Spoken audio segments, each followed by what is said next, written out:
সে তো তোকে ছেড়ে গেছে মাহাতাব, তুই না। তাই এইভাবে হাত পা ছড়িয়ে বসে থাকার কিছু হয়নি। আচ্ছা, বিয়ে করতে সমস্যাটা কোথায়? বয়সটা তোর কম হচ্ছে না, এসব পাগলামির কোনো মানে আছে মাহাতাব? বড় আপার কথায় রাগ আর হতাশা দুটোই স্পষ্ট। নির্বাক মাহতাব নিজ মনে চা খেয়ে অফিসের জন্য বেরিয়ে গেল। এসব কথা সে মোটেও পাত্তা দেয় না। মাহতাব ইব্রাহিম বয়স 40-এর কোটায় পৌঁছালেও 30-এর যুবক ভেবে সবাই ভুল করে বসে। সৌন্দর্যের কোনো দিক থেকে কমতি নেই তার। অত্যন্ত অল্পভাষী মাহতাব তার প্রথম ভালোবাসাকে হারিয়ে এখনো বিয়ের কথা ভাবেনি। এই নিয়ে পরিবারের সবাই খুব রুষ্ট। সবচেয়ে রুষ্ট মাহতাবের বড় বোন আর তার মা। ছোট ভাই তার বউ বাচ্চা নিয়ে আলাদা থাকে, তার এসব নিয়ে কোনো মাথা ব্যথা নেই। ভাইয়ের সিদ্ধান্তকে সম্মান করে সে। ছোট ভাই মেহেরাবের বউ লামিয়া অসম্ভব ভালো একটা মেয়ে। বরের চাকরির জন্য বাড়ির বাইরে থাকতে হয় থাকে। শাশুড়ি একটু কিটকিটে টাইপের হলেও নন্নস তাকে খুব ভালোবাসে। শাশুড়িও ভালোবাসে, তবে তা খুব একটা প্রকাশ করে না। মাহতাব যেতেই ময়না বেগম হতাশ মুখে বসে রইলেন। ভাইয়ের মাথা থেকে কোনোভাবেই ওই মেয়েকে নামানো যাচ্ছে না। এই কেমন জীবন বেছে নিল মাহতাব। ভাইয়ের বিরস জীবন দেখে হতাশার শ্বাস ফেলল ময়না বেগম। বিধবা হওয়ার পর থেকে এক ছেলেকে নিয়ে ভাইয়ের সাথেই থাকে সে। কখনো বিন্দু মাত্র অবহেলা পায়নি। ছেলেটাও অস্ট্রেলিয়া থেকে পড়াশোনা করছে। মা মেয়ে সারাদিন বাড়িতে একা। মাহতাবের মা কুলসুম বেগম খুব একটা হাঁটাচলা করতে পারে না। বেশিরভাগ সময় রুমেই কাটে তার। ময়না বেগমের সারাদিন কাটে ঘুমিয়ে অথবা বই পড়ে। সুফিয়া বানু বাড়ির পুরনো কাজের লোক, মাঝে মাঝে তার সাথে গল্প করে সময় কাটায়। কাজের জন্য সেও বেশি সময় দিতে পারে না। বাকিগুলো সব ফাঁকিবাজ, ফাঁক পেলেই টিভি দেখতে বসে যায়। তাদের ধমকে ধমকে কাজ করানোর জন্য সুফিয়া খালা তাদের পিছনে লেগে থাকে। মাহতাব তাকে বেশি কাজ করতে নিষেধ করেছে। শুধু দুপুরের রান্নাটা সে সুফিয়া খালাকে করতে বলেছে। সকাল আর রাত হালকা পাতলা খেলেই চলে। ময়না বেগম টেবিল ছেড়ে মায়ের রুমে চলে গেল। গতকাল একটা মেয়ের ছবি দেখিয়েছে ঘটক। মেয়েটা সুন্দর, বয়স যদিও একটু কম, মাহতাবের তুলনায় বেশ ছোট। তবুও সম্বন্ধটা হাতছাড়া করতে চাইছে না সে। মায়ের সাথে একবার কথা বলা দরকার। অফিসে এসেই কাজে ডুবে গেছে মাহতাব। বোনের কথা আমলে নেয়নি এমন না। একজনের মায়ায় পড়ে জীবনে আর কাউকে জড়াতে ইচ্ছে করেনি তার। তাকে ভেবে ভেবেই বয়সটা আর ঠিক জায়গায় নেই। এখন খুব অনুভব হয় একজন জীবনে থাকলে ভালো হতো। মাঝে মাঝে একাকিত্ব ঝেঁকে ধরে, তখন খুব করে একজনের প্রয়োজন অনুভব হয়। কিন্তু এই বয়সে এসবের কোনো মানেই নেই। তার মতো একজন বিশিষ্ট ব্যবসায়ীর এসব মানায় না। ভালোবাসার মানুষটার প্রতি মায়া কেটে গেছে এমনটাও নয়। সে তার মতো ভালো আছে, সুখে সংসার করছে। স্বামী সন্তান নিয়ে ভরা সংসার তার, শুধু সেই একা। আমি বলছি না ভালোবাসতেই হবে। আমি চাই কে একজন আমার জন্য অপেক্ষা করুক, শুধু ঘরের ভেতর থেকে দরজা খুলে দেবার জন্য। বাইরে থেকে দরজা খুলতে খুলতে আমি এখন ক্লান্ত। আমি বলছি না ভালোবাসতেই হবে। আমি চাই কেউ আমাকে খেতে দিক। আমি হাত পাখা নিয়ে কাউকে আমার পাশে বসে থাকতে বলছি না। আমি জানি এই ইলেকট্রিকের যুগ, নারীকে মুক্তি দিয়েছে স্বামী সেবার দায় থেকে। আমি চাই কেউ একজন জিজ্ঞেস করুক আমার জল লাগবে কিনা, নুন লাগবে কিনা, পাটশাক ভাজার সঙ্গে আর একটা তেলে ভাজার শুকনো মরিচ লাগবে কিনা। এঁটো বাসন, গেঞ্জি, রুমাল আমি নিজেই ধুতে পারি। আমি বলছি না ভালোবাসতেই হবে। আমি চাই কেউ একজন ভিতর থেকে আমার ঘরের দরজা খুলে দিক। কেউ আমায় কিছু খেতে বলুক, কাম বসানোর সঙ্গীরা হোক। কেউ অন্তত আমাকে জিজ্ঞেস করুক তোমার চোখ এত লাল কেন। নির্মলেন্দু গুণের কবিতা আওড়ে ক্লান্ত শরীরটা চেয়ারে এলিয়ে দিল মাহতাব। ক্লান্ত চোখে গ্লাসের বাইরের দীপ্তমান আকাশের দিকে তাকিয়ে দীর্ঘশ্বাস ছাড়ল। এই বয়সে বিয়ে করে লোক হাসানোর কোনো মানেই হয় না। বড় আপাকে ভালোভাবে বুঝিয়ে বলতে হবে। তার আম্মার কানে একবার তুলে দিলে আর বাঁচার রাস্তা নেই। অফিস থেকে লাঞ্চে বাসায় এসে মহা ঝামেলায় পড়েছে মাহতাব। বাসায় রান্না হলেও খাওয়ার জন্য কেউ টেবিলে নেই। ময়না বেগম আর কুলসুম বেগম খাবেন না বলে জানিয়ে দিয়েছেন। ক্লান্তি আর ক্ষুধা থাকা সত্ত্বেও মাহতাব টেবিলে তাদের অপেক্ষায় বসে আছে। একটু পরপর আম্মা রুমের দিকে তাকিয়ে দেখছে কেউ আসছে কিনা, কিন্তু কারো আসার নাম গন্ধ নেই। মাহতাব উঠে কুলসুম বেগমের রুমের দিকে পা বাড়ালো। রুমে ঢুকে সালাম দিয়ে মায়ের দিকে এগিয়ে তার হাতে চুমো খেলো মাহাতাব। মাথায় মুখে হাত বুলিয়ে বাচ্চাদের মতো আদর করে দিল।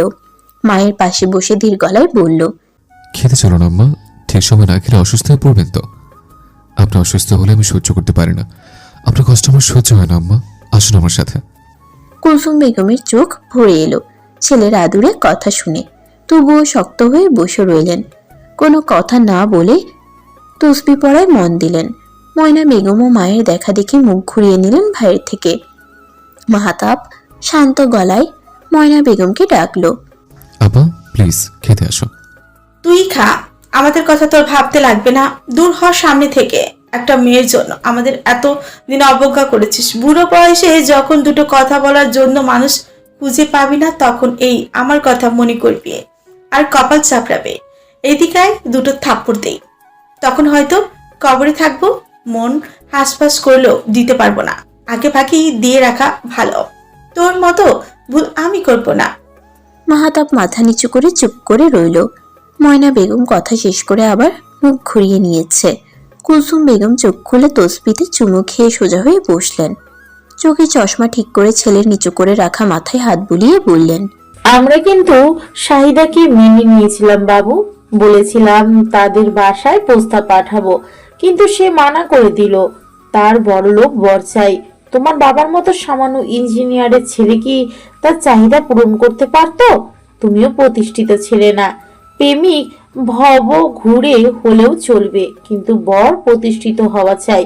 এখন তুমি প্রতিষ্ঠিত, পত্রিকায় তোমার বড় বড় ছবি ছাপা হয়। সে তোমাকে নিজ স্বার্থে ছেড়েছিল বাবু, তুমিও না হয় নিজ স্বার্থে নিজেকে একটা সুযোগ দিলে। লোকে কি বলবে ভেবো না, লোকের কাজই বলা, বলবে আবার নিজে নিজেই চুপ হয়ে যাবে। তাই সে ভাবনা বাদ দাও। আমি আমার ছেলেকে এভাবে দেখতে চাই না বাবু।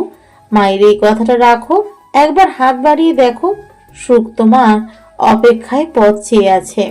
মাহাতাব নিঃশব্দে মাথা নাড়ল। নীরব সম্মতি পেয়ে ছেলের মাথায় চুমু খেলো কুলসুম বেগম। ময়না বেগম তড়িঘড়ি করে খাট থেকে নেমে যেতে যেতে বলল, চল চল, এতক্ষণ না খেয়ে থাকা যায় নাকি? পেটে পিত্তি পড়ে গেল। মাহাতাব কুলসুম বেগমকে হাত ধরে নামালো, তাকে ধরে ধরে টেবিলে নিয়ে বসিয়ে দিল। আজ বিকেলে মেয়ে দেখতে যাব। আজ আর অফিসে যাস না। মেয়েরা কেউ আসতে বলেছি, হসপিটাল থেকে সরাসরি এখানেই আসবে। মাহাতাব কিছু বলল না। মায়ের মুখে নিঃশব্দে খাবার তুলে দিচ্ছে সে। প্রতিদিন নিজ হাতে মাকে খাইয়ে দিতে এসে দুপুরে বাসায় আসে। ময়না বেগম ঘটককে ফোন করে জানিয়ে দিল তারা আজই যাবে মেয়ে দেখতে। পছন্দ হলে একেবারে বিয়ে করিয়ে বউ নিয়ে বাসায় ফিরবে। বলা তো যায় না ভাইয়ের মন কখন ঘুরে যায়। মাহাতাব থম মেরে বসে রইল। শান্ত চোখে মায়ের দিকে তাকাতেই কুলসুম বেগম চোখ দিয়ে আশ্বস্ত করলেন। মেয়ে দেখতে এসে মাহাতাবের চোখ কপালে উঠে গেল। তুমুল অস্বস্তিতে ঝিমিয়ে এলো শরীর।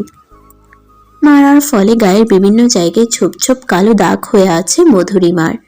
পুরো নাম মধুরিমা দেওয়ান। মামা গত হয়েছে ছোট থাকতেই।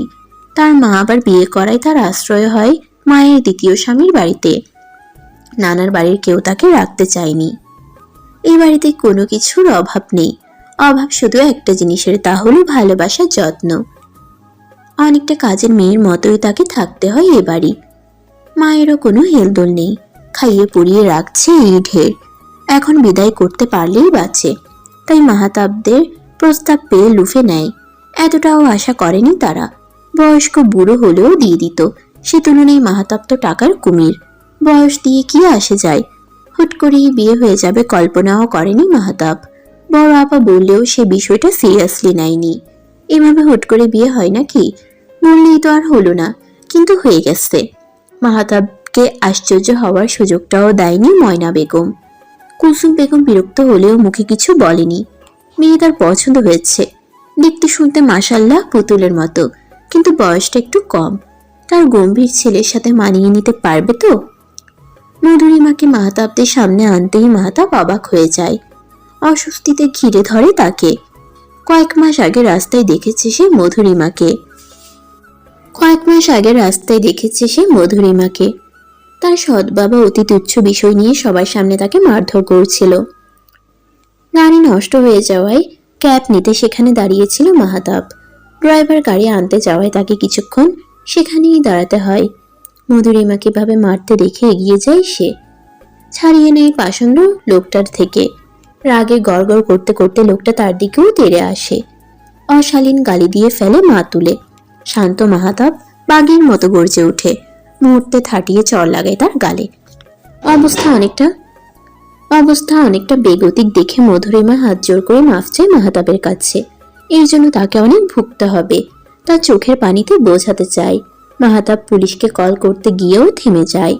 অসহায় মধুর চোখের দিকে তাকিয়ে ড্রাইভারের আনা গাড়িতে উঠে চলে যায় সে। এখানে এসে মধুরিমার মুখ দেখে কিছু বুঝতে বাকি নেই মাহাতাবের। মধুরিমার সৎ বাবা কাচুমাচু করে দাঁড়িয়ে আছে। ময়না বেগম সহ বাকি সবাই বেশ অবাক হয়েছে মধুরিমার অবস্থা দেখে। লামিয়া গিয়ে একপাশ থেকে জড়িয়ে ধরেছে তাকে। ময়না বেগম কারোর সাথে পরামর্শ না করেই বিয়ের জন্য তাড়া দিলেন ঘটককে। মেয়ের পরিবার গাইগুই করলেও পরে রাজি হয়ে গেল। মাহাতাব ইশারায় কিছু বলতে চাইলেও শুনলেন না ময়না বেগম। সে কোনোভাবেই মধুকে রেখে যাবে না। মাহাতাব একবার বলেই ফেলল, আগে ওরা ট্রিটমেন্ট হওয়া জরুরি আপা। ময়না বেগম গম্ভীর গলায় উত্তর দিল, আমাদের বাড়ির বউ হয়ে গেলে সব হবে, আগে অধিকার আদায় করে নিই। মাহাতাব আর কিছু বলল না। 10 মিনিটে কাজে চলে এলো। তারপর ঘোরের মাঝে বিয়েটা হয়ে গেল।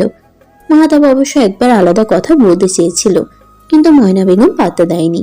ভাইয়ের উপর তার এক আনাও বিশ্বাস নেই। বিয়ে হতেই সোজা হয়ে দাঁড়ালো মাহাতাব। লামিয়া এখনো মধুকে ধরে বসে আছে। মেয়েটা এখনো কাঁপছে। মেহেরাব কাজীকে এগিয়ে দিতে গিয়েছে। মাহাতাব সোজা মধুর সামনে গিয়ে দাঁড়ালো। মধুর গুটিয়ে রাখা হাতটা নিজের হাতে নিয়ে ঘুরিয়ে ঘুরিয়ে দেখলো কিছুক্ষণ। একটা নখ উঠে গেছে। কয়েক জায়গায় সিগারেট দিয়ে পুড়িয়ে দিয়েছে। মধু নিভু নিভু চোখে তাকিয়ে। মাহাতাব হাত ধরতেই হালকা কেঁপে উঠল সে। মাহাতাব হাত ছেড়ে মধুর বরাবর বসলো। ময়না বেগম বারবার তাড়া দিচ্ছে বাসায় যাওয়ার জন্য। ভাইয়ের মতি গতি তার ভালো ঠেকছে না। মাহাতাব ময়না বেগমকে সম্পূর্ণ উপেক্ষা করে মধুর মা আলিয়া বেগমের দিকে তাকালো। সে হাসি হাসি মুখ করে তাকিয়ে আছে মাহাতাবের দিকে। বারবার বুয়াকে তাগাদা দিচ্ছে তাদের সামনে নতুন নতুন আইটেম আনার জন্য। তার স্বামী জয়নাল ব্যাপারী নিরস মুখে বসে আছে। তার ছেলেরা তার পিছনে দাঁড়িয়ে। ছেলেগুলোকে ভালো করেই চেনে মাহাতাব। বড় ছেলেটা ভালো হলেও বাকি দুটা বদের হাড্ডি। মাহাতাব গম্ভীর গলায় মধুকে জিজ্ঞেস করলো, তোমার গায়ে কে হাত তুলেছে মধু? মধুরিমা চমকে তাকালো মাহাতাবের দিকে। অনেকগুলো বছর কেউ তাকে এত সুন্দর করে ডাকলো, এতটা আবেগ নিয়ে কেন জানতে চাইলো লোকটা। কয়েক সেকেন্ড তাকিয়ে থেকে চোখ সরিয়ে নিল সে। মাথা নিচু করে ফুপিয়ে কেঁদে উঠল। ময়না বেগম তড়িঘড়ি করে এসে জড়িয়ে ধরল তাকে। ব্যথায় আর্তনাদ করে উঠল সে। যেভাবে ধরেছিল ঠিক সেভাবেই ছেড়ে দিল ময়না বেগম। ব্যথায় নীল হয়ে গেছে মধুর ফর্সা আদুরে মুখখানা। কুলসুম বেগম চুপ করে বসে আছে। ছোট ছেলে তাকে আগলে ধরে রেখেছে। তার বিশ্বাস মাহাতাব কোনো ভুল কাজ করবে না। তার ছেলে যথেষ্ট বিবেকবান। ওর নারীর সাথে আপোষ করা তার ধাতে নেই। মাহাতাব মেহেরাবের দিকে তাকিয়ে শান্ত গলায় বলল, পুলিশ আর অ্যাম্বুলেন্স দুটোতে কল করো। আজ এই ব্যাপারে বাড়ির সবাইকে আমি 14 শিখের পিছনে দেখতে চাই।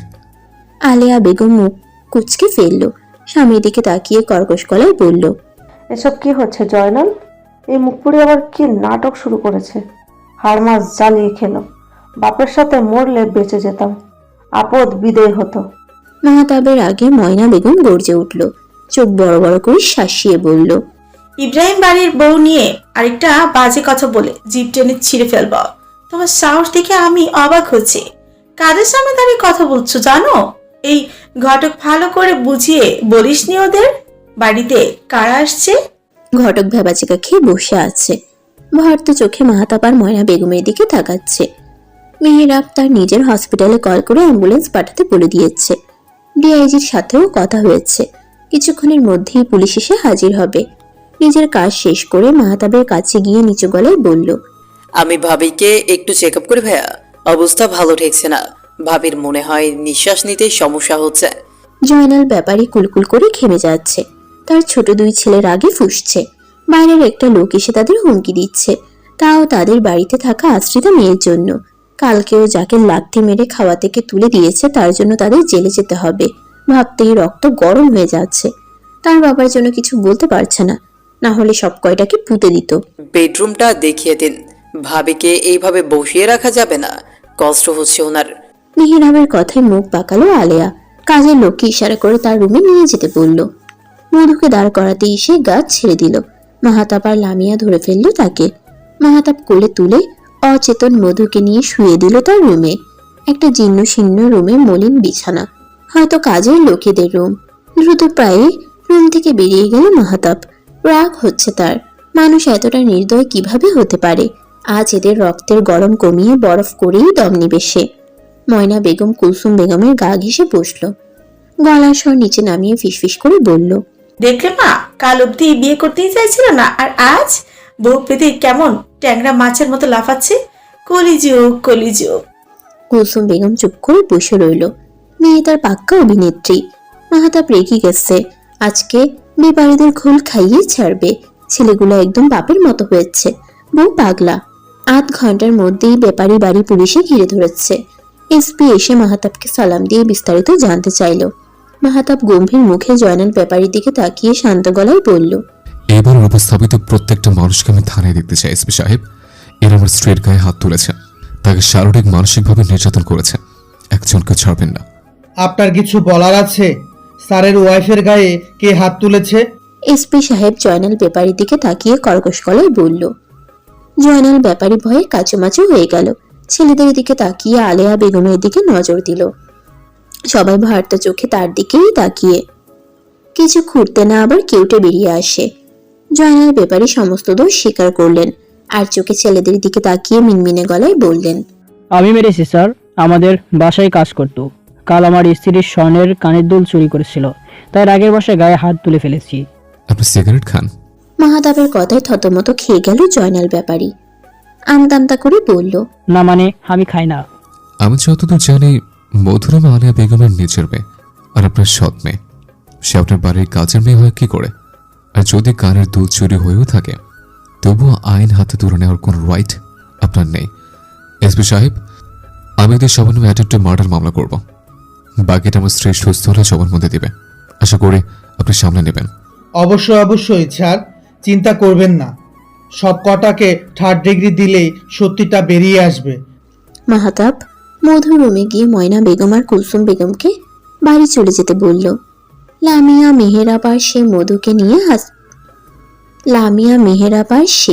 মধুকে নিয়ে হসপিটাল যাবে। অ্যাম্বুলেন্স চলে এসেছে, তাই এখনই তাদের বেরিয়ে পড়তে বলে অচেতন মধুকে কোলে নিয়ে গটগট করে বেরিয়ে গেল। ময়না বেগম আহাজারি করে বলল, দেখলে মা, দেখলে তোমার ছেলে গিরগিটির মতো রং পাল্টে ফেললো। মেয়েটাকে এভাবে নিয়ে গেল কেন? আমরা তো বাসায় গিয়ে স্বস্তিতে থাকতেই পারবো না। এই হারামজাদা, তুই দাঁড়িয়েছিস কেন? আমাদেরও নিয়ে চল। আমি কিন্তু বাসায় যাব না বলিয়ে দিলাম।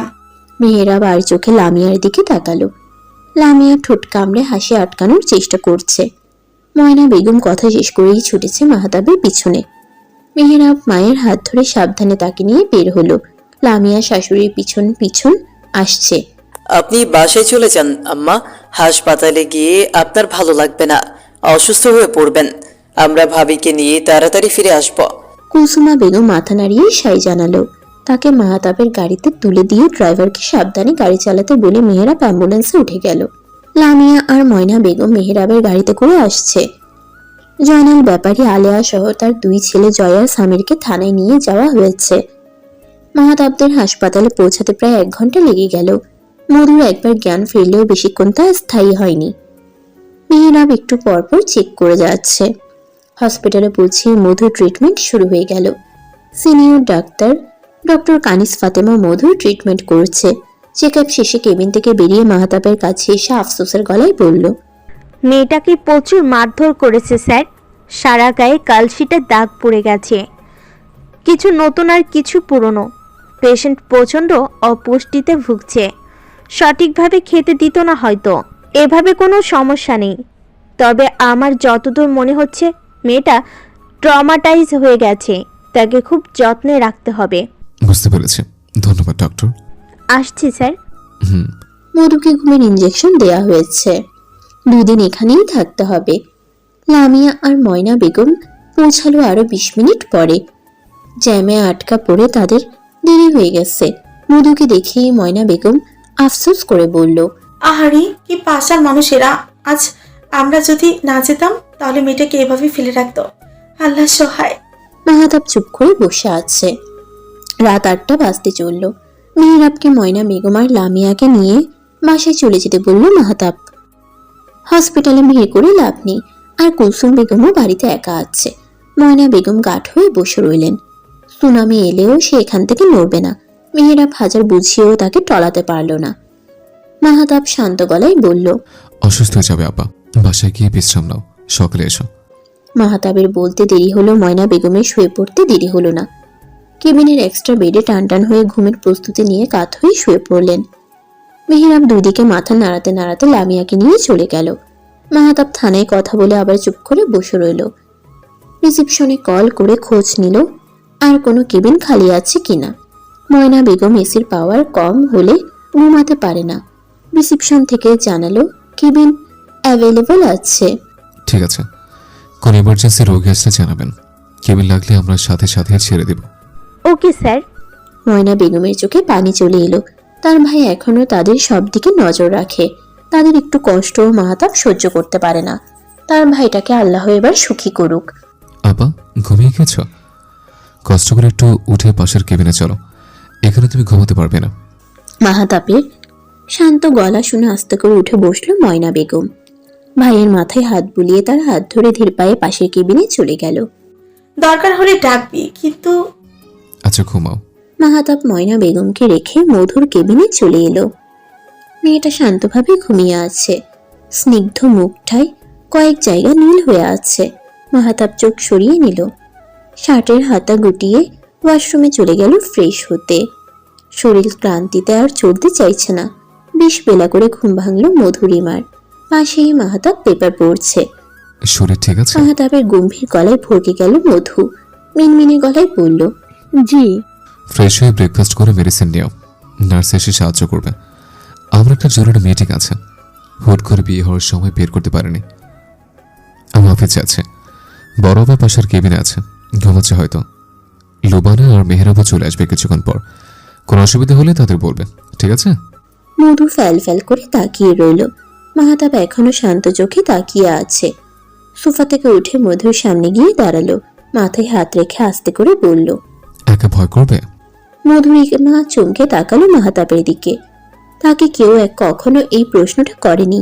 লোকটা এত আদুরে সরে কথা বললে সে তো কেঁদেই ফেলবে। আমি বড় আপাকে ডেকে দিচ্ছি, নার্সও থাকবে সারাক্ষণ, একদম ভয় পাবে না। আমি কাজ শেষ করে চলে আসবো, কাল বাসে যেতে পারবে। মধু মাথা নিচু করে ফেলল। তার মন হালকা লাগছে। ধীর গলায় বলল, আপনাকে ডাকতে হবে না, আমি ভয় পাবো না, আপনি নিশ্চিন্তে কাজ সেরে আসুন। মাহাতাব হাসল। কেবিনে নার্সকে ডেকে দ্রুত বেরিয়ে গেল। সকালে ময়না বেগমকে দেখে এসেছে।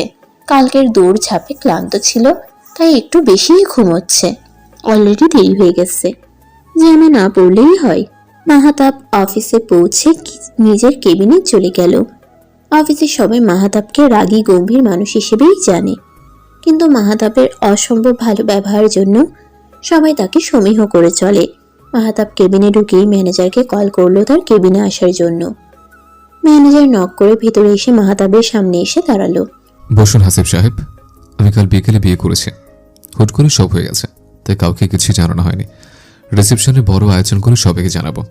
আপাতত আপনি হালকা মিষ্টিমুখ করার ব্যবস্থা করুন। অফিসের সবাইকে মিষ্টিমুখ করাবেন, গেটম্যান সহ সবাই যেন পায়, খেয়াল রাখবেন। হাসিব সাহেব হা করে তাকিয়ে আছে মাহাতাবের দিকে। তার স্যার বিয়ে করেছে বিশ্বাসই হচ্ছে না। নিজের হতভম্বতার রেশ কাটিয়ে কোনো রকম সম্মতি দিয়ে বেরিয়ে গেল। অফিসের মধ্যে কানাঘুষা শুরু হয়ে গেছে। প্রায় সবাই মাহাতাবের বিয়ের কথা শুনে খুশি হয়েছে। হাতে গোনা কয়েকজন মুখ টিপে হাসাহাসি করছে, তাদের অবশ্য কেউ পাত্তা দেয়নি। মেহেরাব হসপিটালে এসে ডক্টর কানিস ফাতেমাকে নিয়ে মধুর কেবিনে গেল।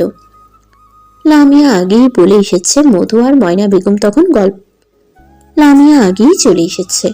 মধু আর ময়না বেগম তখন গল্প করছিল। আসলে ময়না বেগম একাই কথা বলছিল, শুধু চুপচাপ শুনছিল। ময়না বেগমের পরিবারের নারী নক্ষত্র সব বর্ণনা করা শেষ, এমনকি মাহাতাবের প্রাক্তন প্রেমিকার কথাও বাদ রাখেনি। তার মতে সবকিছু শুরুতেই জেনে রাখা ভালো, পরে অন্য কারো থেকে জানলে সংসারে অশান্তি হবে। মধুর অবশ্য মাহাতাবের প্রাক্তনের কথা শুনে খারাপ লাগেনি, বরং মাহাতাব এত বছর তাকে মনে রেখে যে কষ্ট পেয়েছে তার জন্য খারাপ লেগেছে। মধুকে চেক আপ করা শেষে ডক্টর চলে গেল। আপাতত মধু ঠিক আছে, কাল সকালে বাসায় নিয়ে যেতে পারবে। কিছুদিন ফুল রেস্টে থাকতে হবে। লামিয়া আসতেই ময়না বেগম তাকে আপেল কেটে দিলেন। পাশে বসিয়ে কুলসুম বেগম কি করছে, তাকে ধমক টমক দিয়েছে কিনা সে খবরাখবর নিচ্ছে। তার ভাষ্য মতে তার ভাই দুটো আহাম্মক, বৌদির হয়ে কথা বলতে গেলে তাদের জিহ্বায় জ্যাম লেগে যায়। আর বড় আহাম্মকটা তো যখন তখন গিরগিটির মতো রং বদলায়, আস্ত বেয়াদব। লামিয়া শব্দ করে হাসছে। মেহেরাব কয়েকবার চোখ রাঙিয়ে তাকিয়েছে, সেদিকে সে মোটেও পাত্তা দিচ্ছে না। মেহেরাবকে জব্দ দেখে তার মজা লাগছে। আর রাতে আমাদের মধ্যে কি কথা হয়েছিল মনে আছে তোর? লামিয়ার মুখ শুকিয়ে গেল। কাল একটু মুখ টিপে হাসার জন্য মেহেরাব তাকে শাস্তি দিয়েছে। বুড়ো বয়সে এসে লোকটার মাথা খারাপ হয়েছে, সেজন্যই ঘুম থেকে উঠতে এত দেরি হয়েছে। লামিয়া মেহেরাবের দিকে তাকিয়ে মুখ বাঁকিয়ে চুপ করে রইল। তুই ওকে চোখ রাঙাচ্ছিস কেন পিয়াদব? তোর চোখ খুলে আমি জাদুঘরে রেখে আসবো। তুমি ভুল বুঝছো আপা। মেহেরাবের অসহায় কণ্ঠে মোটেও দমে গেল না ময়না বেগম। গমগমে গলায় বলল, আমার চুল বাতাসে পাখিনি। হারে মজ্জায় শয়তানি তোদের। লামিয়াকে জ্বালালে আমি ওকে আবার বিধি দিব। ঘটক আমার হাতে আছে। লামিয়া আবার ফিক করে এসে দিল। মেহেরাব হার মেনে মুখ কালো করে বেরিয়ে গেল। বোনটা যে কার মতো হয়েছে কে জানে, সারাক্ষণ তাদের পিছনে লেগেই থাকে। মধু হাসি মুখে ভাই বোনের খুনসুটি দেখছিল। ভাই আর ভাইয়ের বউয়ের প্রতি এত ভালোবাসা দেখে ওর মনটা ভালো হয়ে গেল। এরকম একটা পরিবার তো ওর স্বপ্ন ছিল। কত রাত সেই স্বপ্নে বিভোর থেকেছে সে। এবার বুঝি তার স্বপ্ন পূরণ হলো। তুমি শুয়ে থাকো মধু, বসে থাকতে খারাপ লাগবে তো। ময়না বেগমের আদুরে গলা শুনে চোখ ভিজে গেল মধুর। চোখের কোণে পানি নিয়ে ধরা গলায় বলল, এত আদরে করে ডাকবেন না আপা, আমার অভ্যাস নেই। এত আদরে ডাক শুনলে বুক ধরফর করে, কোথাও একটা চিনচিনে ব্যথা অনুভব হয়, কান্না আসে। আমাকে একটু কম কম আদর করুন, আস্তে আস্তে আমি বেশি ভালোবাসাবার অভ্যাস করে নেব। ময়না বেগম মধুকে তৎক্ষণাৎ বুকে টেনে নিয়েছে। লামিয়াও পাশ থেকে জড়িয়ে ধরেছে। ময়না বেগম মধুর বাথায় হাত বুলিয়ে শান্ত গলায় বলল, এখন থেকেই অভ্যস্ত হয়ে যা। তুই নিজেও জানিস না তুই আমাদের কলিজার একটা অংশের ভালো থাকার কারণ। তোকে আমার এখনো সিন্ধুকে ভরে রাখিনি, এই তো ঢের।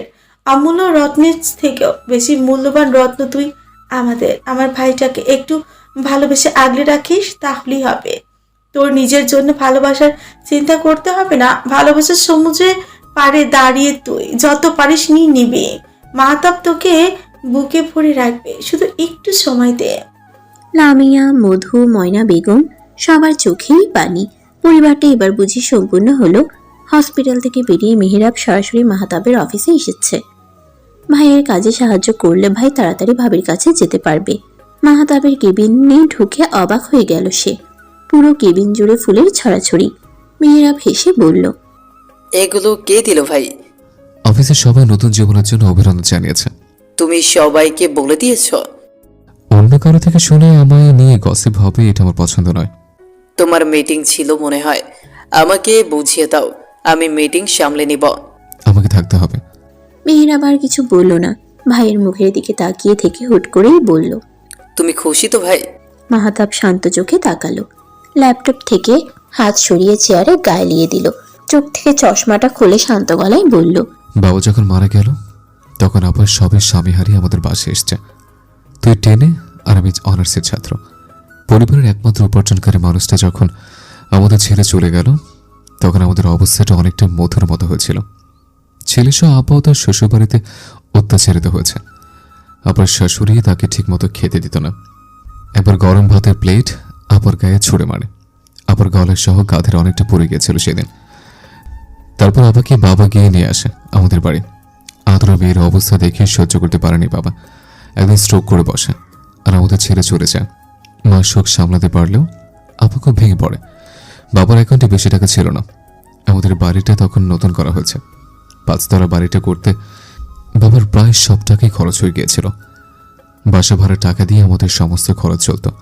ঠিক সেই মুহূর্তে শহীদা আমাদের ছেড়ে গেল। কারোর অসহায় চোখের আকুতি আমি বলছি মেহরাব, আমি মধুর মাঝে আমার আপার অসহায় মুখটা দেখেছি। আমি ওর আকুতি ভরা চোখে পুরনো আমাকে দেখেছি। আমাদের কষ্টের সময় পার হয়ে গেছে। এখন আল্লাহর রহমতে আমরা সুখে আছি। সে সুখের অংশ না হয় মধু হলো। তাকে মেনে নিবে না। ভালোবাসাটা একদিনে হয় না মেহরাব। এখন আর আবেগে ভেসে যাওয়ার বয়স নেই আমার, যে হুট করেই ভালোবাসা হয়ে যাবে। তার জন্য সময় দরকার। দুজনের মেনে নেওয়া, মানিয়ে নেওয়ার একটা ব্যাপার আছে। আমি আমার সমস্তটা দিয়ে চেষ্টা করব। এতটুকু বলতে পারি, শাহিদের জন্য এখন কোনো অনুভূতি নেই।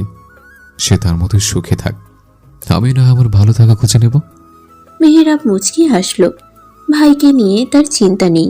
সে কখনো অবিবেচকের মতো কাজ করে না। তাদের আজকের এই অবস্থান তার ভাইয়ের জন্যই।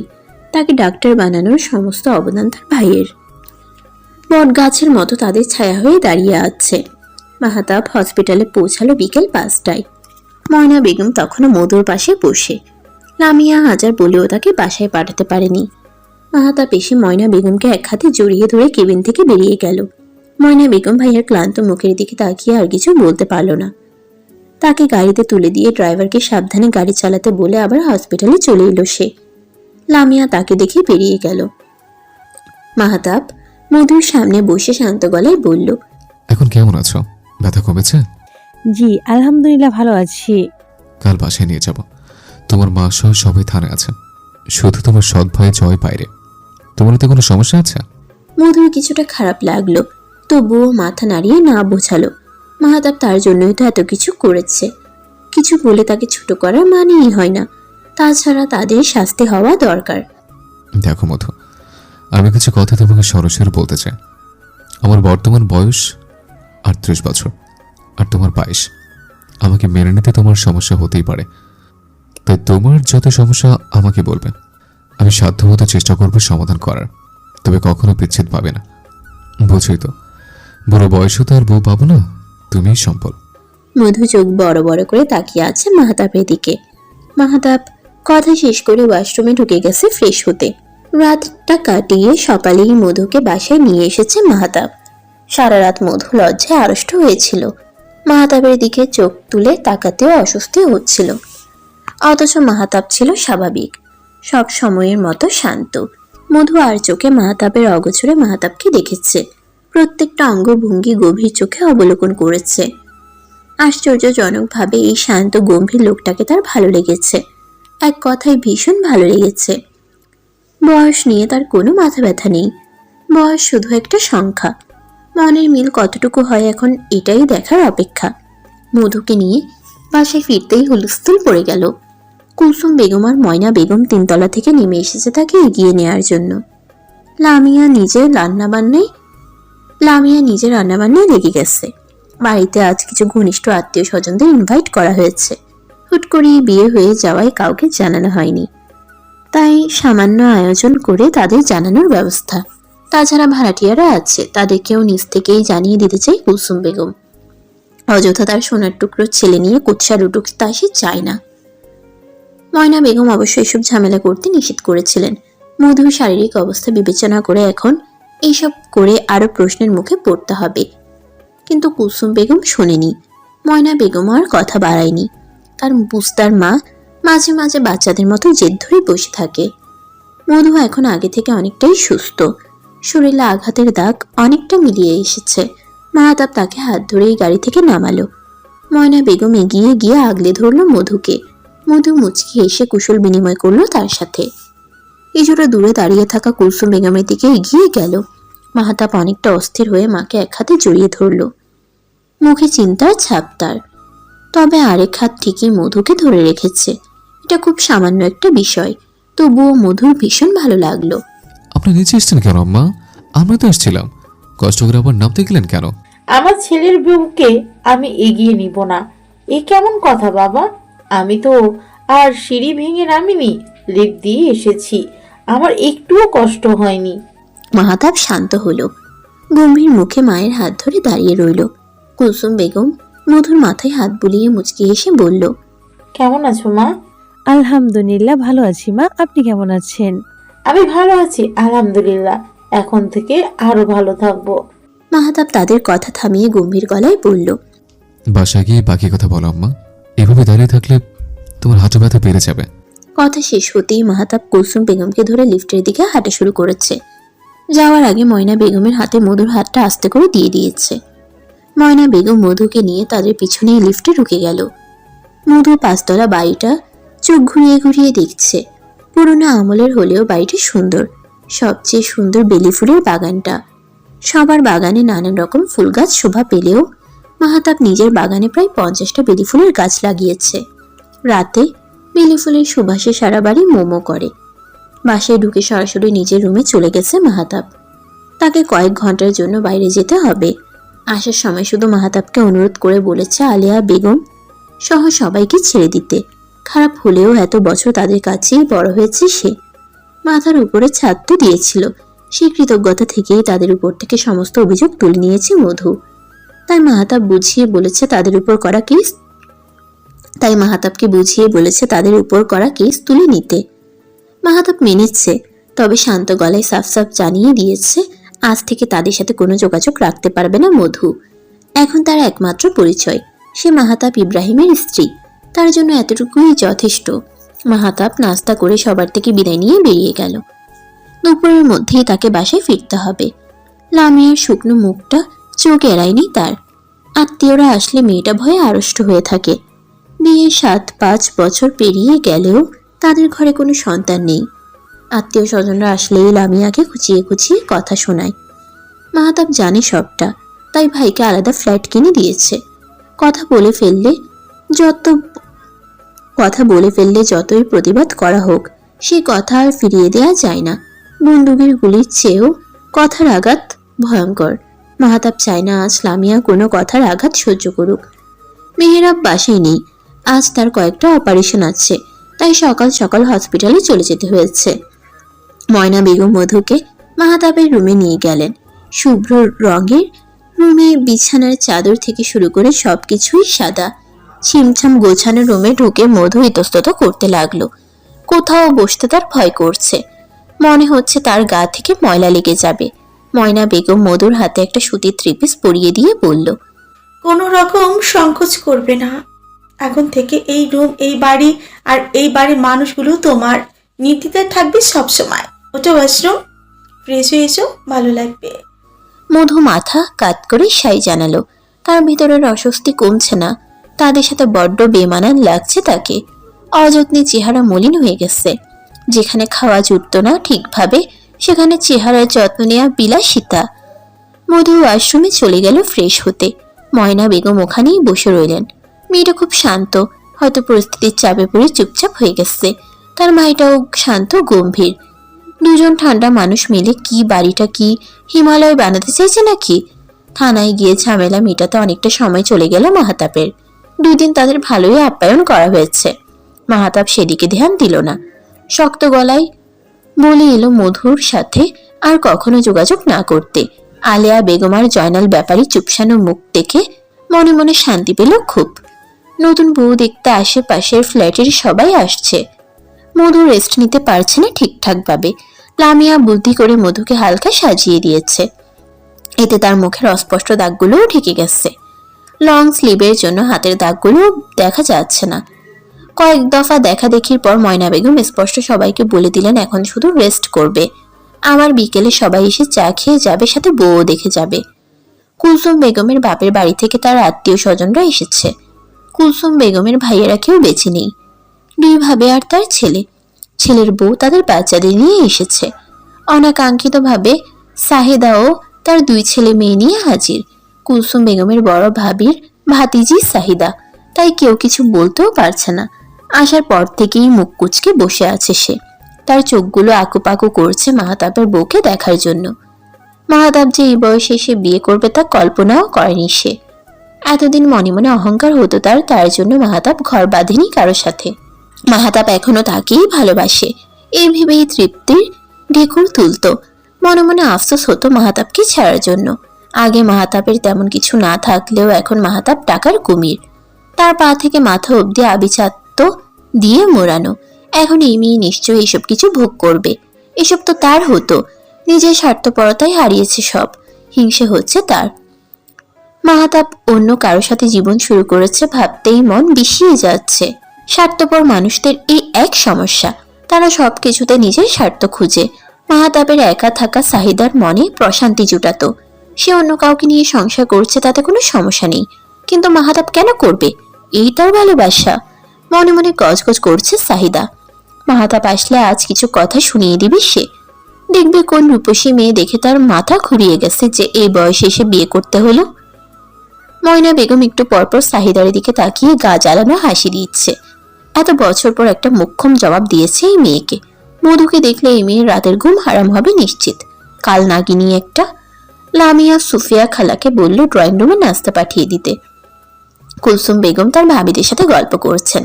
সাহিদাকে দেখেই লামিয়া চোখ মুখ কুচকে ফেলল। এই মেয়েকে তার একদম ভালো লাগে না।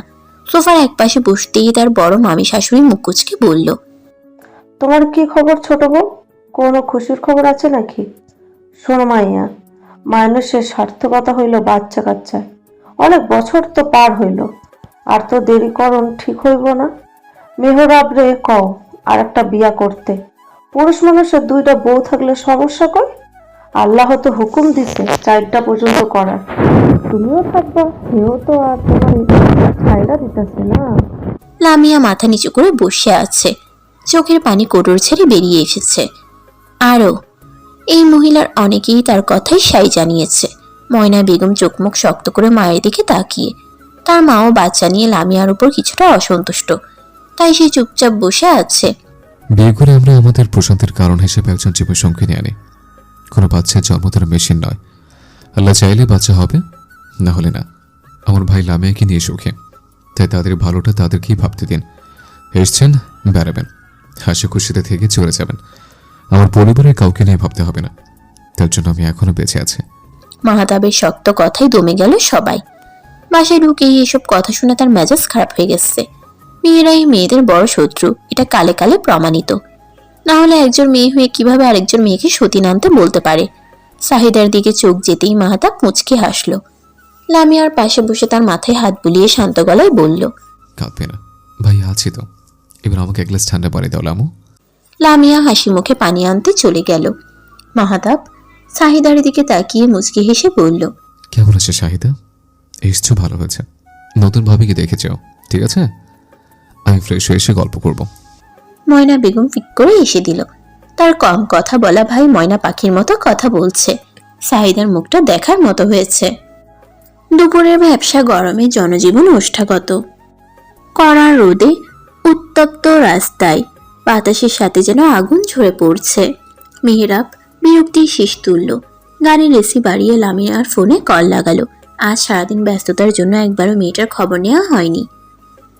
2টো সার্জারি ক্যান্সেল হওয়ায় সময়ের আগেই বাসায় ফিরে যাচ্ছে সে। কয়েকবার লাগাতার রিং হওয়ার পরেও উপাস থেকে কল রিসিভ হলো না। মেহরাব ভ্রুকুচকে স্ক্রিনের দিকে তাকিয়ে রইল। বাসায় মেহমান আছে, কেউ কিছু বলেনি তো? ভাবতে চাইল না মেহরাব। কিছু বললেও তার পরিবার সামলে নিবে। তবুও বক্ষপিঞ্জরে আনছান করছে। জ্যাম ছাড়ার কোনো লক্ষণ দেখা যাচ্ছে না। কচ্ছপের গতিতে এগুচ্ছে গাড়ি। কপালে ভাঁজ ফেলে দোয়া দরুদ পড়ে ময়না বেগমকে কল করলো মেহরাব। আপার কথা অনেকটা বারুদের মতো মনে হয় তার কাছে। কি থেকে কি শুনিয়ে দেয় ভাবা মুশকিল। আসসালামু আলাইকুম আপা। লামিয়া কল ধরছে না, বাসায় কি কিছু হয়েছে? ময়না বেগম আর্তনাদ করে উঠল। নাটকীয় ভঙ্গিতে বুক চাপড়ে বলল, বিয়ে করে আপাকে একদমই ভুলে গেছিস? একদিন ফোন দিয়ে খবর নেওয়ার প্রয়োজন মনে করিস না। বউ কল না ধরায় এখন আপার কথা মনে পড়লো? এই আমার নাম্বার ছিল তোর ফোনে, এখন কার থেকে নিয়ে কল দিয়েছিস? সত্যি করে বল। দাঁড়া, আগে সালামের জবাব দিনি। ওয়ালাইকুম আসসালাম রহমতুল্লাহ আবরাকাতুহু। মেহরাব বিমূঢ় হয়ে ফোন কানে নিয়ে বসে রইল। ময়না বেগমের কথা সব মাথায় জট পাকিয়ে গেল। কিছুক্ষণ মনে করার চেষ্টা করে আবারও একই প্রশ্ন করল। ময়না বেগম এবার কষ্ট পাওয়ার ভান করে বলল, আজ থেকে তোর কোনো বোন নেই, আমি ভাই হিসাবে তোকে ত্যায্য করলাম। মিনিমাম সম্মানটুকু নেই? কল দিয়ে তো বলতে পারতি আপা কেমন আছো, কি করছো, সকালে খেয়েছো, তা না করে সরাসরি বউ। তোর বউ আমার পাশে আছে, ভালো আছে, আমি তাকে পাটিসাপটা করে খাওয়াচ্ছি। কল কাট, তোর সাথে কথা বলে একটা পিঠা প্যানে লেগে গেছে, বাসায় আয়, এটা তোকে খাওয়াবো। আসার সময় আম্মার জন্য আখ নিয়ে আসিস, আম্মা খেতে চেয়েছে। মেহেরাব তপ্ত শ্বাস ফেলল। ভুল করেও এটা বলল না আম্মা। আখ খায় না আপা, তার দাঁত নেই, পাছে আবার যদি তাকে বংশ থেকে বাদ দিয়ে দেয়। কল কেটেই ফিক করে হেসে দিল ময়না বেগম। লামিয়া পেট চেপে হাসছে। ভাইদের নাস্তানাবুদ করতে পারলে বুকের ভিতর শান্তি শান্তি লাগে। কেন যে সে ভাইদের ছোট হলো না, তাহলে আরো আহ্লাদ করা যেত। মাহাতাব রুমে এসে দেখে মধু ঘুমিয়ে আছে। ঘুমন্ত মুখেও অস্বস্তি স্পষ্ট। মাহাতাবের কপাল কুঁচকে গেল। মেয়েটা কি নিয়ে ইতস্ততা করছে, হয়তো নতুন পরিবেশ তাই। নিজ মনকে বুঝ দিয়ে ফ্রেশ হতে চলে গেল মাহাতাব। লম্বা একটা শাওয়ার নিতে হবে, অস্বস্তিতে গা গুলিয়ে আসছে। মধুর ঘুম ভাঙল দুপুরের পরে। দগদগে সূর্যটা তখন পশ্চিম দিকে হেলে পড়েছে। মাহাতাবের ছোট মামি কয়েকবার ডাকতে চাইলে মাহাতাবের থমথমে মুখ দেখে আর কথা বাড়ায়নি। সাহিদার রাগে ফুলে ফেপে উঠছে। বউয়ের জন্য দরদ যেন উঠছে পড়ছে। আদিক্ষেতা বলে মনে মনে তিরস্কার করল বার কয়েক। কুলসুম বেগমকে নিজ হাতে খাইয়ে দিচ্ছে মাহাতাব। টেবিলের সবার কাছে বিষয়টি স্বাভাবিক। তারা আগে থেকেই দেখে আসছে মাহাতাব তার মাকে দুপুরে নিজ হাতে খাইয়ে দেয়। কিন্তু এখন ঘরে বউ এসেছে। এই দৃশ্য পাল্টে যেতে কতক্ষণ।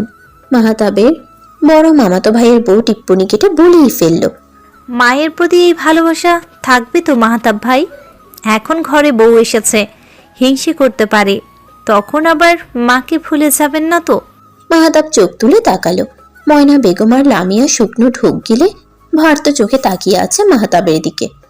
তার শান্তশিষ্ট ভাই রেগে গেলে হুঁশ থাকে না। সবার সামনে চিল্লিয়ে উঠলে একটা বিশ্রী অবস্থা হবে। কুলসুম বেগম এসবে পাত্তা দিলেন না। তার ছেলে খাঁটি হিরে, হাজার ব্যস্ততার মাঝেও কতটা সময় ড্রাইভ করে বাসায় আসে শুধু তাকে নিজ হাতে খাইয়ে দিতে। ছোটবেলায় মাহাতাব সবসময় জেদ করত তার হাতে খাওয়ার জন্য। মাহাতাবের বয়স যখন 14 কি 15, তখন একদিন কুলসুম বেগম মাহাতাবকে বলেছিলেন, আর কত আমার হাতে খাবে বাবা? এবার তো বড় হয়েছো, নিজের হাতে খাবার অভ্যেস করো। আমি বুড়ো হয়ে যাচ্ছি, এখন তো আমার ছেলের হাতে খাবার কথা, তা না আমি বুড়ো ছেলেকেই খাইয়ে দিচ্ছি। মাহাতাব সেদিন খেতে খেতে মায়ের গাল ধরে আদুরে গলায় বলেছিল, আমি বড় হলে আমি তোমাকে প্রতিদিন খাইয়ে দিব আম্মা, ততদিন তোমার হাতে খাবো। তোমার হাতে না খেলে আমার পেটে ভরে না। মাহাতাব তার কথা রেখেছে। তার বাবা মারা যাওয়ার দিন থেকে মাহাতাব কুলসুম বেগমকে সবসময় নিজ হাতে খাইয়ে দেয়। আগে 3 বেলা খাইয়ে দিলেও এখন সময়ের অভাবে পারে না, তাই দুপুরে বাড়িতে চলে আসে সে। ময়না বেগম চোখ রাঙিয়ে তাকালো ভাইয়ের বউয়ের দিকে। তাকে দেখে মনে হচ্ছে খোঁচা মারতে পেরে সে ভীষণ খুশি। মাহাতাব ধীরে সুস্থে কুলসুম বেগমকে খাওয়ানো শেষ করলেন। মায়ের মুখ যত্ন সহকারে মুছিয়ে দিয়ে লামিয়াকে বলল, মাকে তো রুমে নিয়ে চলো আম্মু, 2 ঘন্টা রেস্ট করতে হবে। আমি এসে মেডিসিন দিয়ে দিচ্ছি। লামিয়া কুলসুম বেগমকে নিয়ে যেতে যেতে বলল, আমি দিয়ে দিব ভাইয়া, আপনি খেয়ে নিন। মাহাতাব কিছু বলল না। হাত ধুয়ে সোজা ড্রয়িং রুমে গিয়ে বসলো। সবাই খাওয়া শেষ করে সেখানেই বসেছে। সাহিদা একটু পরপর মাহাতাবকে দেখছে। 2 বাচ্চার মা হয়ে সে অনেকটা বুড়িয়ে গেছে, তবে মাহাতাবকে দেখে বয়স বোঝার জো নেই। শুধু কানের পাশের কয়েকটি চুল পাক ধরেছে, এই যা। মধুকে দেখার জন্য হাঁসফাঁস করছে ভিতরে ভিতরে। মাহাতাব ভুল করেও তার দিকে তাকাচ্ছে না। কেন তাকাচ্ছে না? বউ পেয়ে তাকে দেখতেই চাইছে না? এই তার ভালোবাসার স্ত্রী? মাহাতাব ফোন ঘাটতে ঘাটতে তার মামাতো ভাইকে বলল, দিনকাল কেমন যাচ্ছে ভাই? ব্যবসার কি অবস্থা? আছে আলহামদুলিল্লাহ, মোটামুটি। তোর মতো কোটিপতি বনে যায়নি এখনো। তাদের কথার মাঝখানে সেই ভাবি আরো কয়েকবার মাহাতাবকে পিঞ্চ করে কথা বলল। সাহিদা সহ কয়েকজন শব্দ করে হাসছে। আপনি বুঝে কি মামিকে হিংসে করেন ভাবি? তা না হলে এত সহজে বুঝে ফেলেন কি করে? আর বউ হিংসে করলে 1 প্লেটে 2 জনকে খাইয়ে দিব। খাবারের টান পড়বে না আমার বাসায়। 2 হাত ভরে টাকা কামাই, এদের জন্যই তো। 2 জনকে খাইয়ে দিলে হিংসে করবে না নিশ্চয়ই। বেচারির হাসি হাসি মুখটা চুপসে গেল। জোর করে হাসার চেষ্টা করে বলল, আমি তো মজা করছিলাম ভাই, রাগ করলেন নাকি? আমিও ঠিক আপনার মতোই মজা করেছি। থমথমে পরিবেশেই আগমন হলো মেহরাবের। ঘামে ভিজে যাওয়া শার্ট গায়ের সাথে লেপটে আছে, হাতে 2 আটি আখ। লামিয়া ছুটে গিয়ে 1 গ্লাস পানি এগিয়ে দিল। মেহরাব মুচকি হেসে পানি খেয়ে রুমে চলে গেল ফ্রেশ হতে। মাহাতাব লামিয়াকে উদ্দেশ্য করে বলল, মৌ থেকে নিয়ে এসো আম্মু, হয়তো উঠে পড়েছে। লামিয়া মাথা নাড়িয়ে চলে গেল। লামিয়াকে পাঠানোর উদ্দেশ্য হচ্ছে মধুকে একটু গুছিয়ে গাছিয়ে নিয়ে আসা। খাবে না আপা? ময়না বেগম টেবিলের কাছে যেতে যেতে বলল, খাবো না কেন? তোদের জন্য বসে আছি ভাবিস না, আমি এমনিতেই দেরি করছিলাম। খেতে মন চাইলে টেবিলে আয়। মাহাতাব মনে মনে হাসলো। বোনটা তার বদলালো না। মেহেরাব, মাহাতাব, ময়না বেগম টেবিলে বসে অপেক্ষা করছে মধুর জন্য। ময়না বেগম সুফিয়া খালাকে বলল পিঠাগুলো ড্রয়িং রুমে নিয়ে যেতে, যার মন চাইবে খাবে। মধুকে নিয়ে নিচে আসতেই সবার চোখ কপালে। সাহিদা চোখ বড় বড় করে তাকিয়ে আছে। মাহাতাব এত কম বয়সী মেয়ে বিয়ে করেছে কেউ আন্দাজও করেনি। কালো জামদানিতে অসম্ভব সুন্দর লাগছে মধুকে। মাহাতাব কয়েক সেকেন্ড তাকিয়ে চোখ সরিয়ে নিল। মনে মনে বলল, সুন্দর, অসম্ভব সুন্দর। মধু সবাইকে সালাম দিয়ে কুশল বিনিময় করলো। লামিয়া তাকে রেডি করাতে করাতে সবার বিবরণ দিয়ে ফেলেছে, তাই রয়ে শয়ে সবার কথার উত্তর দিচ্ছে সে। আগে খেয়ে নাও মধু, সবাই ঘরের মানুষ, পরও আলাপ করা যাবে। এই লামু, এসে বসে পড়। ময়না বেগমের কথা শেষ হতেই সাহিদা শ্লেষাত্মক গলায় বলল, বাবা, আপা, ভাইয়ের জন্য তো কম বয়সী মেয়ে ধরে এনেছেন, এই জন্যই বুঝি দুদিনেই মাহাতাবের মাথা ঘুরে গেছে। সাহিদা হাসতে হাসতে মারা খোঁচাটা গায়ে মাখলো না মাহাতাব। ময়না বেগম কিছু বলতে গেলেও তাকে থামিয়ে দিয়ে হাসি মুখে উত্তর দিল, ঠিক ধরেছ শাহিদা, অপেক্ষার ফল সবসময় সমিষ্ট হয়। আমি আমার দুঃখের বিনিময়ে সুখ কিনে এনেছি। সাময়িক কষ্টটা এখন আশীর্বাদ মনে হচ্ছে, নাহলে এমন জীবনসঙ্গী পাবো কেন? সাহিদার মুখটা অপমানে লাল হয়ে গেল। থমথমে মুখে তাকিয়ে রইল মধুর দিকে। গোধূলির রক্তিম আভা আকাশের চারিদিকে ছড়িয়ে ছিটিয়ে আছে। মনে হচ্ছে সৃষ্টিকর্তা একরাশ লাল রং আকাশের গায়ে মেখে দিয়েছে। দুপুরের খাওয়া শেষ হতে হতেই আসরের আজান হয়ে গেল। মাহাতাব ঘড়ি দেখে ভ্রু কুচকালো। এতটা দেরিতে সে কখনো খায় না, আজ একটু ভিন্নতা। ড্রয়িং রুমে এখন শুধু কয়েকজন ছড়িয়ে ছিটিয়ে বসে আছে। ময়না বেগম নিজের রুমে রেস্ট নিচ্ছেন। মধু আড়ষ্ট ভঙ্গিতে গুটিসুটি হয়ে বসে আছে। অস্বস্তি হচ্ছে খুব। সবাই কেমন বাঁকা চোখে দেখছে তাকে। সারাদিনের ব্যস্ততায় লামিয়া ক্লান্ত। ঘন্টা খানেক শুয়ে থাকতে পারলে একটু ভালো লাগতো, কিন্তু মধুকে ছেড়ে উঠতে পারছে না সে। মেহেরাবের মামাতো ভাইয়ের বউয়েরা ঘিরে রেখেছে মধুকে। মেহরাবকে ডেকে দাও বোন, নামাজের সময় চলে যাচ্ছে, আপনারা নামাজ পড়ে নিন। তোমরা যাবে তো? মামাতো ভাইরা মাথা নেড়ে উঠে দাঁড়ালো। মাহাতাব ব্যস্ত ভঙ্গিতে আরেকবার ঘুরে দেখল। পেট হালকা ভারী ভারী লাগছে। নামাজের পর কিছুক্ষণ হেঁটে আসলে মন্দ হয় না। মিনিট 5 পর মেহেরাব আসলো। ফোলা ফোলা রক্তিম চোখ নিয়ে ভাইয়ের সাথে মসজিদের উদ্দেশ্যে বেরিয়ে পড়ল। যাওয়ার আগে মাহাতাব মধুর কাছে এসে নরম গলায় বলল, মধু, সম্ভব হলে নামাজটা পড়ে নিও, আর নিচে আসার দরকার নেই। নামাজ শেষে রুমে গিয়ে রেস্ট করবে, আমার আসতে লেট হবে। লামিয়ার সাথে যাও, আমি আসছি, ঠিক আছে? লামিয়া মধুকে নিয়ে নামাজের রুমে যাও। আম্মা আর আপাকেও ডেকে নিও বোন। লামিয়া মাথা নাড়িয়ে সাই জানালো। মাহাতাব আসছি বলেও দাঁড়িয়ে রইল, যেন মধুর যাওয়ার অপেক্ষায় সে, পাছে কেউ তাকে কোনো কটু কথা বলে ফেলে। সাহিদা সহ তার মামাতো ভাইয়েরা বউরা মুখ কুচকে তাকিয়ে। সাহিদা চুপ থাকতে পারল না, তার ছেলের স্বরে বলিয়ে ফেলল, কচি বউ নিয়ে মানুষের সামনে এত আধিক্যতা দেখাচ্ছ কেন মাহাতাব? তোমার বউকে কেউ গিলে খাচ্ছে না, বুড়ো বয়সে আর লোক হাসিও না। মধু মুখটা কালো করে ফেলল। মাহাতাব লামিয়াকে ইশারা করতেই লামিয়া মধুকে নিয়ে নামাজের রুমের দিকে চলে গেল। মাহাতাব সাহিদার মুখোমুখি হয়ে দাঁড়ালো। সাহিদার চোখে চোখ রেখে বলল, কে আসবে? কারো তো সাহস শাহিদা, আমাকে আমার বউকে নিয়ে আসবে? আমার বউকে নিয়ে আমি আদে খেতে করি বা তাকে কোলে নিয়ে বসে থাকি, তাতে তোমার এত জ্বলছে কেন? মুখে ব্রেক লাগাও, ব্রেক ফেল হলে ভাঙতে সময় লাগবে না, হোক সেটা কারি বা কারোর মুখ। নামাজ পড়ে বিশ্রাম নাও, সন্ধ্যায় এসে একসাথে চা খাবো। রাতে তোমার বর আসবে তোমাকে নিতে, আমার লেট হলে দেখা না করে চলে যাও না কিন্তু, অপেক্ষা করো, আসছে। সাহিদার মুখ অপমানে থমথমে হয়ে গেল। ভিতরে ভিতরে সে রাগে ফেটে পড়ছে। রক্তিম চোখে ছলছল করে উঠেছে। সব রাগ গিয়ে জমা হলো মধুর উপর। এই মেয়েটা আসতেই মাহাতাব তার সাথে এত খারাপ ব্যবহার করা শুরু করেছে। কই, আগে তো কখনো এমন করেনি। মাহাতাবের মেঝো মামাতো ভাইয়ের বউ এসে সান্ত্বনার বাণী শোনালেন। সাহিদার কাঁধে হাত রেখে দুঃখী দুঃখী গলায় বলল, রাগ করো না ভাই, এখনই আর সে তোমার প্রেমিক আছে, বিয়ে করেছে, ঘরে সুন্দরী বউ আছে, তাকে ছেড়ে কি আর প্রাক্তনকে তোষামত করবে, তাও যে কিনা তার যোগ্যতার দোহাই দিয়ে তাকে ছেড়ে গেছে। বাদ দাও, এসো নামাজ পড়ে নেই। বাড়ির সব মেয়েরা একসাথে নামাজ আদায় করে নিল। মেহেরাবরা আগেই মসজিদে চলে গিয়েছিল। মাহাতাব কথা বলতে গিয়ে পিছিয়ে গেছে। যেতে যেতে জামাত শুরু হয়ে গেছে। লামিয়া সবাইকে যার যার রুমে পাঠিয়ে নিজে মধুর সাথে মাহাতাবের রুমে চলে গেল। ক্লান্তিতে চোখ বুজে আসছে। তার রুম বর্তমানে মামিদের দখলে। তোমার পাশে ঘুমালে তোমার অসুবিধা হবে না তো ভাবি? মামিরা আমার রুমে রেস্ট নিচ্ছে। গেস্ট রুমে নাকি তাদের ভালো লাগে না। না করি কি করে বলো? আমি গেস্ট রুমে ঘুমাতে পারি না। এখন তো ওখানে শাহিদা আপা আছে। কিছু মনে করো না প্লিজ। আরে কি বলছো আপু? এবার বলে আমাকে লজ্জা দিও না, আমার পাশে এসে বসো। মধু হালকা করে লামিয়াকে বসার জায়গা করে দিল। তার মধ্যে আড়ষ্টতা দেখে লামিয়া সন্দিহান গলায় বলল, এইভাবে ইতস্তত করছো কেন ভাবি? কোনো অসুবিধা হচ্ছে? কোথাও কোথাও ব্যথা করছে? আমাকে বলো। আসলে সবকিছু এমন সাজানো গোছানো, আমার না কেমন ভয় করছে। যদি কিছু এলোমেলো হয়ে যায়, উনি রাগ করবে হয়তো। লামিয়া শব্দ করে হেসে উঠল।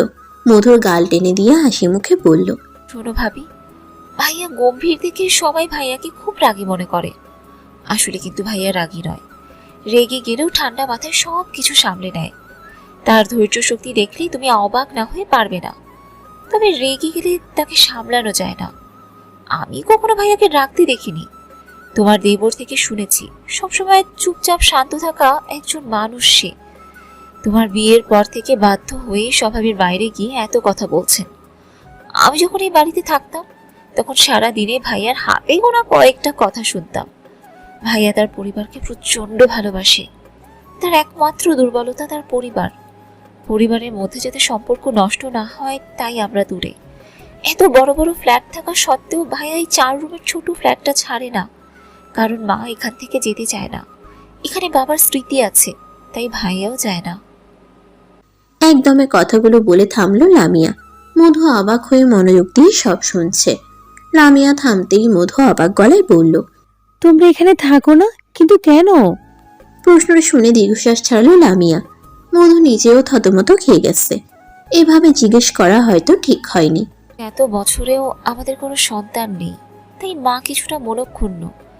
মাঝে মাঝে এসব নিয়ে ঝামেলা হতো, তাই ভাইয়া আমাদের গুলশানের ফ্ল্যাটে শিফট করিয়ে দিয়েছে। কিন্তু সন্তান তো আল্লাহর দান, এতে মানুষের তো কোনো হাত নেই। তাহলে তোমার উপর রাগ করে কি হবে? এটা কেউ বুঝতে চায় না ভাবি। সবাই মনে করে আমার সমস্যা আছে, মেয়ে কি না। সবসময় দোষটা মেয়েদেরই থাকে। জানো, আমরা অনেক ডাক্তার দেখিয়েছি, কারোর কোনো সমস্যা নেই।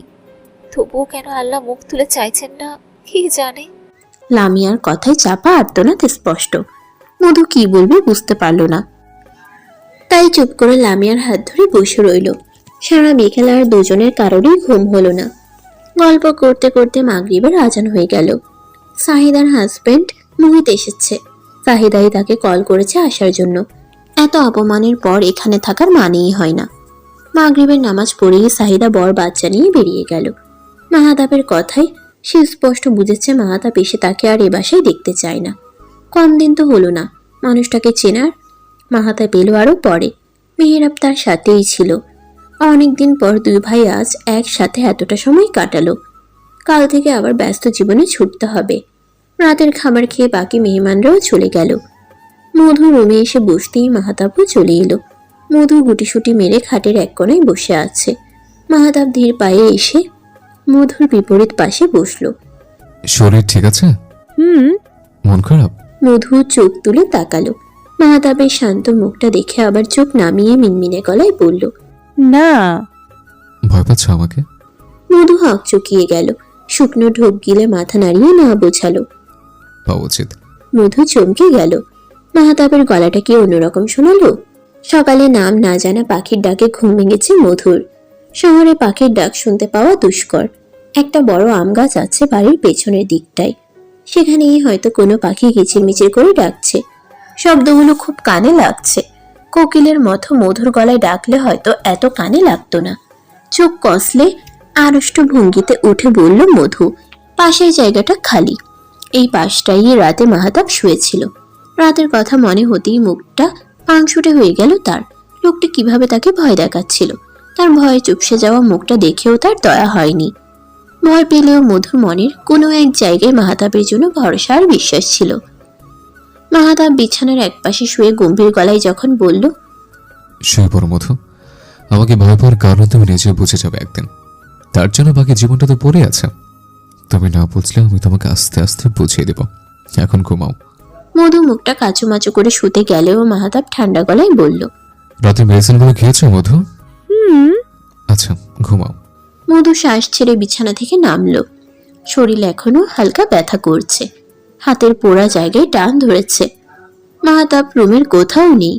মধু ফ্রেশ হয়ে রুম থেকে বেরিয়ে ড্রয়িং রুমে এলো। ময়না বেগম টেবিলে বসে খালার সাথে কি নিয়ে যেন কথা বলছে। মধুকে দেখেই হাসি মুখে বলল,